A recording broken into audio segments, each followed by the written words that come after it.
One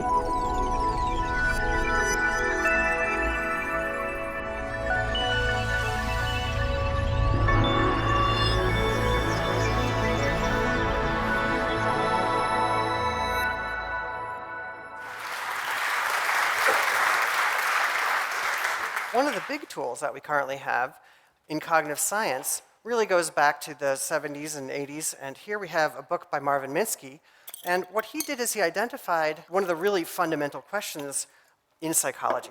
So we know that brains are made up of neurons, which are made up of molecules, which are made up of atoms. Each part of those things is not in itself intelligent or smart, and yet you put these things together, you arrange them in a particular configuration, and you get intelligence. You get wild intelligence. And what he wanted to do was think about how can you get sort of dumb pieces to come together and create a more intelligent whole. This is a little character called Buzzy. He's what's known as a cranium commando. And what he does is he sits inside the head of a 12-year-old boy named Bobby, and he runs the show. So he gets information from the hypothalamus, from the adrenal gland. He looks out into the screen that is Bobby's world, and he uses these levers and so on to control Bobby's motion. You're not going to be able to explain smartness by a really small smart thing. It's going to have to be with components that together make smartness.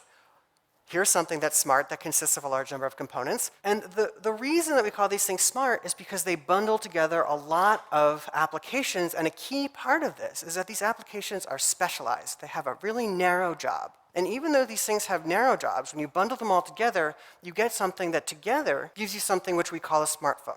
This is basically what's going on in your head as well. Just like a smartphone, the reason that you're smart is because your head, your brain, bundles together lots of information processing devices, applications, and so on. And together they give rise to what we experience as intelligence and so on. In the context of biology, what I want to do is call these adaptations. Elements of special design. These are things that have functions in virtue of the process of natural selection. And all these, what do these different little applications do? Well, they have these nice social functions. For example, we have adaptations designed to cause us to deliver benefits to our relatives, little parental investment mechanisms, to build alliances and friendships, to cause other people to like us and to like other people, to understand that other people have beliefs and desires, that they want things, and we can predict their behavior in virtue of thinking about those beliefs and those desires. Detecting cheaters, identify individuals who accept benefits without having paid the cost. Identifying inconsistencies in other people. No picture for the incest avoidance mechanism. You know what I'm talking about there. There's a deterrence system, so we take revenge on people by virtue of the fact that people who are vengeful tend to have fewer bad things done unto them because it makes bad things more costly for doers. You have some mate selection systems, well, we'll just pop through. Food choice systems. We have language systems designed for communication, obviously, social strategy systems having to do with me thinking about what you're thinking about me possibly doing in the context of transactions and so on. And then one of my favorite little applications, this is a moralistic judgment system. This is the module that sits around all day, watches other people's behavior, and picks out when somebody else has done something wrong. So all these things give rise to the social mind, to the human mind, to intelligence. When I talk about modularity, what I mean simply is something that has a narrow job, that has a function. So a real simple example of this is a photoreceptor. You all have these in your retinas. All a photoreceptor does is it sits around all day waiting for electromagnetic radiation of a particular wavelength. When something impinges on it, it sends that signal down into the visual system, and all sorts of interesting transactions happen downstream of that that gives rise to your visual experience. So a photoreceptor is a module, and it's a module that exists as part of a larger modular system, the retina, which exists as part of a larger modular system, the visual system.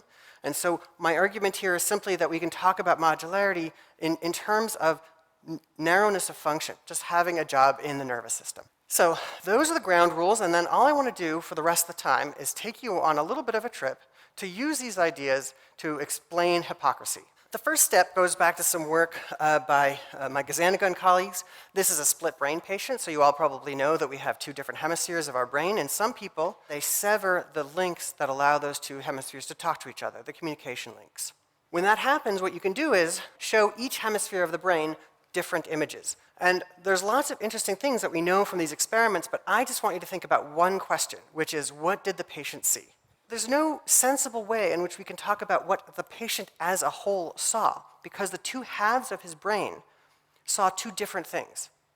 And so what this means is that it potentially makes problematic talking about what the individual sees or what the individual believes, at least for these cases of patients. If it's true that if artificially modularized brains run into this problem of talking about what the person, the individual, the patient saw, if it's true that your brains are also modular, naturally modular, then we've got some other problems in talking about really seemingly simple things such as what we have and have not seen. Take a look at the square labeled A and the square labeled B.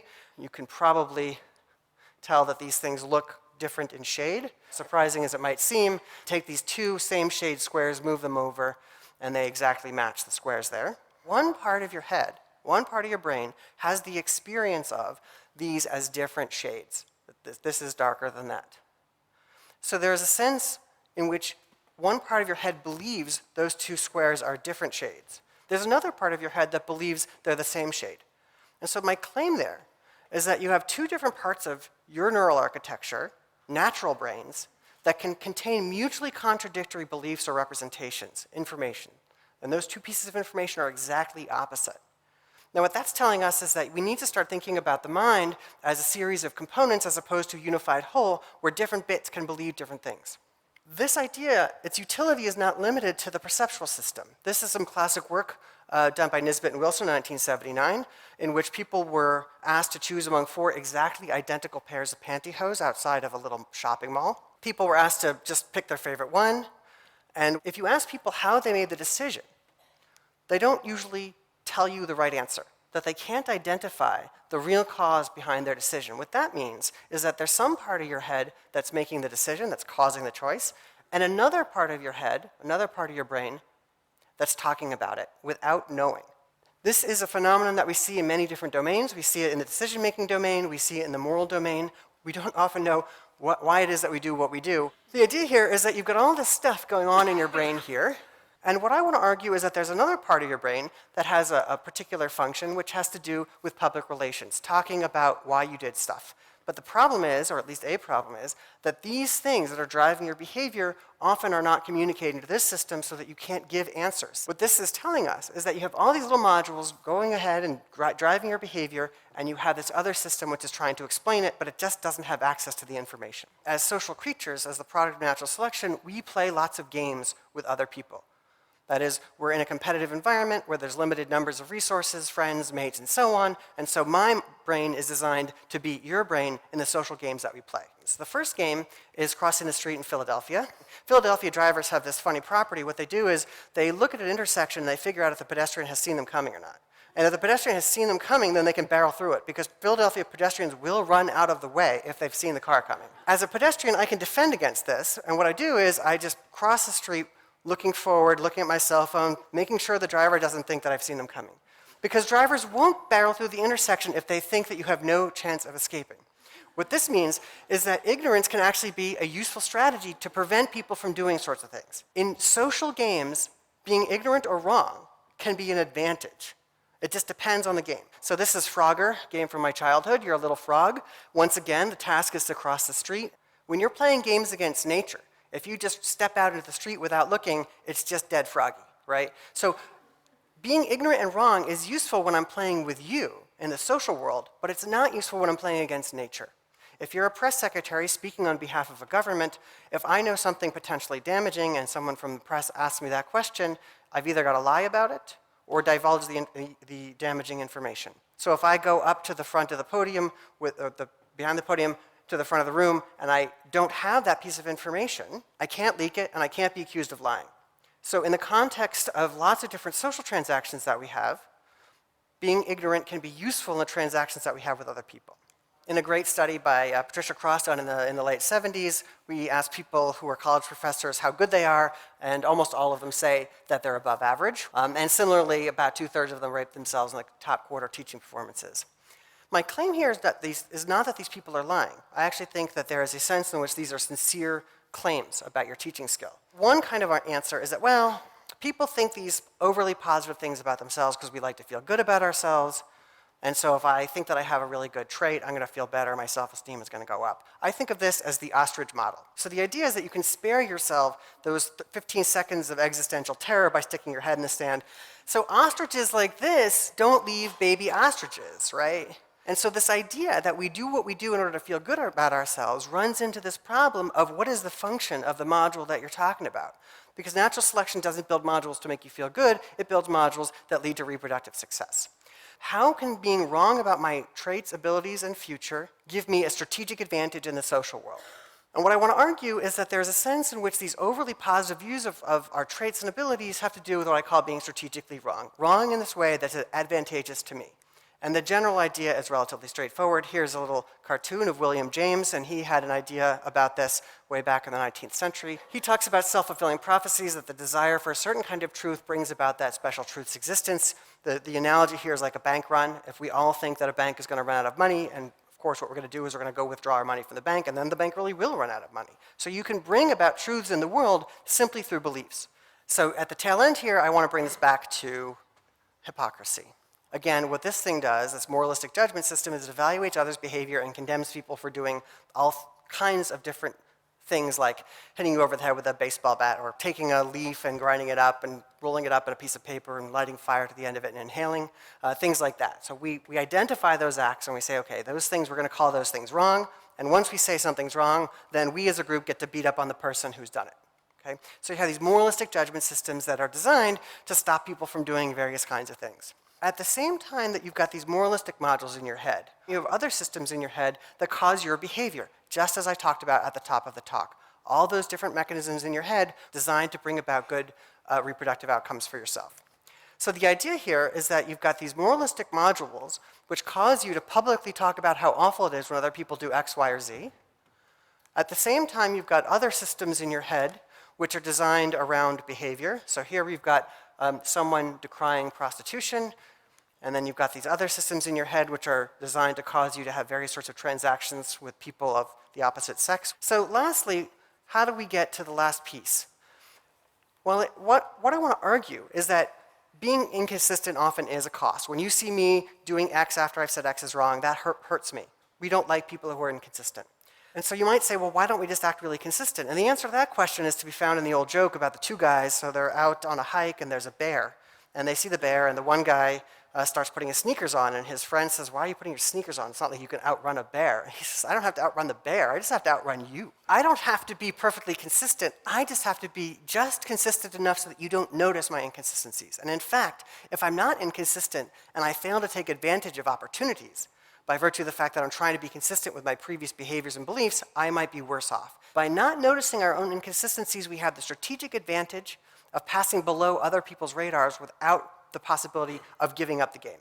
So my claim here is that you think everyone is a hypocrite in general, but for strategic reasons, you actually think that everyone else is a hypocrite. I had this ambition once to be a stand-up comedian. I was going to start my stand-up comedy act, but I could never get beyond the start with this phrase I said to myself, because it always seems to me, the phrase I said to myself was a kind of bizarre phrase. Who is having this conversation? Who is involved here?